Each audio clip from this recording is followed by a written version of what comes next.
بسم اللہ الرحمن الرحیم۔ آیت اللہ سستانی سے پوچھے گئے چند اہم سوالات اور ان کے جوابات۔ پہلا سوال، انٹرنیٹ کے سائٹوں پر نامحرم اجنبی عورتوں کی نیم اوریان و اوریان تصاویریں جو کہ آج کل کے نوجوانوں کا معمول بن گیا ہے، دیکھنے کا کیا حکم ہے؟ جواب، شہوت کے ساتھ اور بنا بر احتیاط واجب، بغیر شہوت کے بھی دیکھنا جائز نہیں ہے۔ دوسرا سوال، انٹرنیٹ کیفے کھولنا کیسا ہے جبکہ اس سے حلال و حرام ہر طرح کے کام لیے جا سکتے ہیں؟ جواب، اگر آپ کنٹرول کر سکتے ہو کہ اس سے حرام کام نہ ہو تو کوئی حرج نہیں۔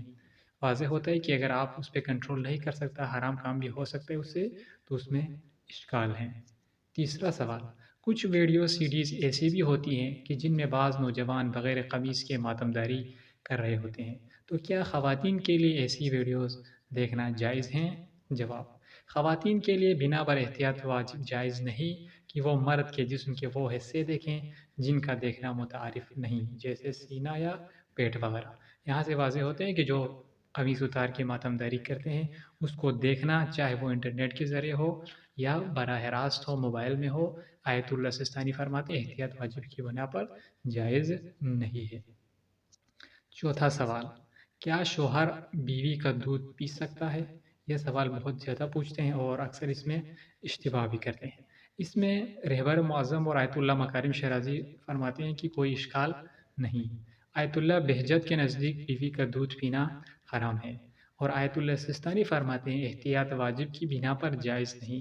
اب احتیاط واجب میں جو آیت اللہ سستانی دامت اللہ علیہ کے مقلد ہیں، اس کے لیے جائز ہیں کہ وہ آیت اللہ کے فتوے پر عمل کرتے ہوئے اس کام کو ترک کریں یا کسی اور مجتہد کی فتوے پر عمل کریں، لیکن اس سے نکاح نہیں ٹوٹتا۔ اکثر لوگ اشتباہ کرتے ہیں، اگر کوئی آیت اللہ بہجت کا مقلد ہے تو اس کے لیے دودھ پینا حرام ہے بیوی کا، لیکن نکاح باطل نہیں ہوتا۔ حرام ہونا الگ چیز ہے، نکاح کا باطل ہونا الگ چیز ہے۔ حرام ہے تو اس کے لیے گناہ ہے، لیکن اس سے نکاح پر کوئی فرق نہیں پڑتا۔ اس کے علاوہ آپ کا کوئی سوال ہے تو آپ ہمارے چینل پر کمنٹس کے ذریعے یا واٹس ایپ کے ذریعے سے آپ پوچھ سکتے ہیں۔ والسلام علیکم ورحمۃ اللہ وبرکاتہ۔